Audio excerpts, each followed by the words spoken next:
Hello everyone, welcome to Ayurveda world. आज का topic है कपालगत रोग। कपालगत रोग शिरो रोगों के अंतर्गत आते हैं। आचार्य सुश्रुत ने 11 शिरो रोगों का वर्णन किया है और आचार्य वाग्भट ने 10 शिरो रोगों का वर्णन किया है। आचार्य वाग्भट ने 10 शिरो रोगों के अलावा 9 कपालगत रोगों का वर्णन किया है। तो आज हम 9 कपालगत रोगों के बारे में पढ़ेंगे। उपशीर्षक: अरुचिका, दारुणक, इंद्रलुप्त, खलित, पलित, कपाल पीड़िका, कपाल विदर्दी, कपाल अर्बुद। इस प्रकार ये 9 कपालगत रोग थे। इतने 9 कपालगत रोग कौन कौन से, एक बार और दोबारा देख लेते हैं। उपशीर्षक: अरुचिका, दारुणक, इंद्रलुप्त, खलित, पलित, कपाल पीड़िका, कपाल अर्बुद और कपाल विदर्दी। अब हम इनके लक्षणों के बारे में पढ़ेंगे। सबसे पहले आता है उपशीर्षक। उपशीर्षक में क्या बताया है आचार्य वाग्भट ने? कपाले पवने दुष्टे गर्भस्थ स्या आपी जायते स वर्णो निरोरुजय सोफा अस्ति विद्यात उपशीर्षकम। यानी ये वायु की विकृति या उसके प्रकोपित होने के कारण होता है, ठीक है। और त्वचा के समान वर्ण वाला और शोथ उत्पन्न कर देता है और यह निर्रुजय यानी पीड़ा रहित होता है। इसको हम क्या बोलेंगे? उपशीर्षक। यानी गर्भ में जब वायु प्रकोपित हो जाएगी तब त्वचा के वर्ण का शोथ उत्पन्न करता है और क्या क्या करता है? बिना रुजय के होता है, तो हमें बोलेंगे उपशीर्षक। यानी उप यानी सिर के ऊपर एक और सिर ऐसा प्रतीत होगा, तो ये हो गया उपशीर्षक के बारे में। आगे बात आती है अरुचिका के बारे में। अरुचिका क्या होती है? यह है कपाले क्लेद बहुला पित्ता श्रिक श्लेषम जंतु भी कंगु सिद्धार्थक निभा पिटिका से तु अरुचिका। अर्थात पित्त, रक्त, कफ और कृमियों के कारण कपाल में क्लेद युक्त हो जाता है, यानी क्लेद बहुला, और कंगु धान्य और सरसों के समान पीड़िकाओं की उत्पत्ति हो जाती है। उसे हम क्या बोलेंगे? अरुचिका, ठीक है। अब आता है दारुणक। कंडु केश च्युति स्वाप रोक्ष्यकृत स्फुटनम त्वच सुसूक्ष्म कफ वाताभ्याम विद्यात दारुणक तू ततः। अर्थात कफ और वायु से कपाल में खुजली और बालों का गिरना, संज्ञानाश और रुक्षता। स्फुटनम मतलब कि दरारें सी पड़ जाना, ठीक है। उसे हम क्या बोलेंगे?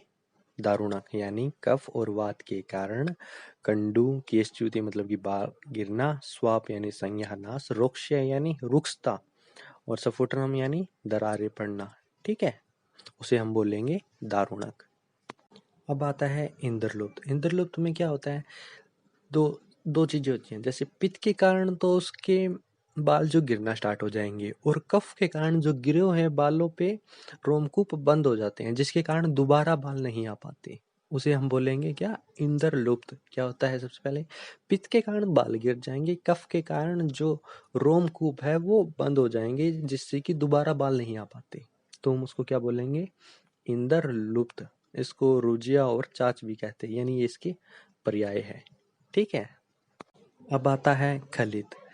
खलितेरेपि जमने सांतन तत्र तू कर्मात। मतलब कि इसमें भी इंद्रलुप्त के समान रोग उत्पन्न होता है। इसमें बाल धीरे धीरे गिरते हैं, और इसमें कुछ दोषों के अनुसार बताया है कि जैसे खलित में वात दोष के प्रकोपित होने के कारण कपाल अग्निदग्ध के समान प्रतीत होता है। पित्त दोष में स्विन शिराओं से आवृत दिखाई देता है, और कफ से त्वचा घनी दिखती है। जैसे वात से अग्निदग्ध के समान, पित्त से स्विन शिराओं से आवृत, कफ से घनी त्वचा, ठीक है। ये हो गया खलित के बारे में। अब आते हैं पलित की बात। शोक शरम क्रोध कृत शरीरो उष्मा शिरो गते केशान स दोषे पचति पलितम संभवते। अर्थात शोक शर्म और क्रोध के कारण प्रकोपित शरीर की उष्मा सिर में चली जाती है, जिसके कारण क्या होता है?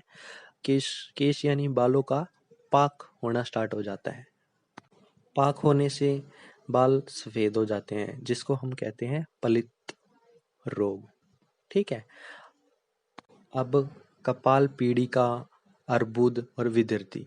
इनमें जो पीड़िका, अर्बुद और विदृति के लक्षण होते हैं, वैसे ही लक्षण आते हैं जो कि कपाल में हो जाते हैं, ठीक है। ये बात हो गई अब कपालगत रोगों की। अब रिवाइज कर लेते हैं, जैसे कितने 9 कपालगत रोग होते हैं, कौन कौन से?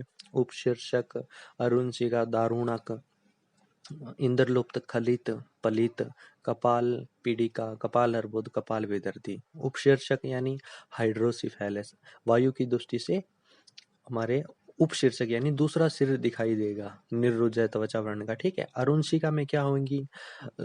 सिर के ऊपर यानी कपाल के ऊपर पीड़िका हो जाती है।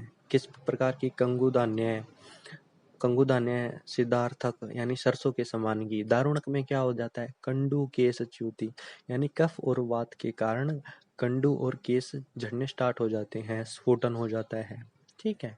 अब आता है इंद्रलुप्त। इंद्रलुप्त में पित्त से तो बाल गिर जाते हैं, कफ से उनके मार्ग में कफ आ जाता है, जिसके कारण वो दोबारा उत्पन्न नहीं हो पाते। खलित में वही है जो इंद्रलुप्त में, बस इसमें धीरे धीरे बालों का झड़ना होता है, ठीक है। और पलित में बाल सफेद हो जाते हैं, किसके कारण? शरीर की उष्मा जब सिर में चली जाती है, ठीक है। इस प्रकार हमने कपालगत रोगों को देखा, ठीक है। अगर आपको ये वीडियो पसंद आया तो लाइक करें, सब्सक्राइब करें, शेयर करें। Thank you.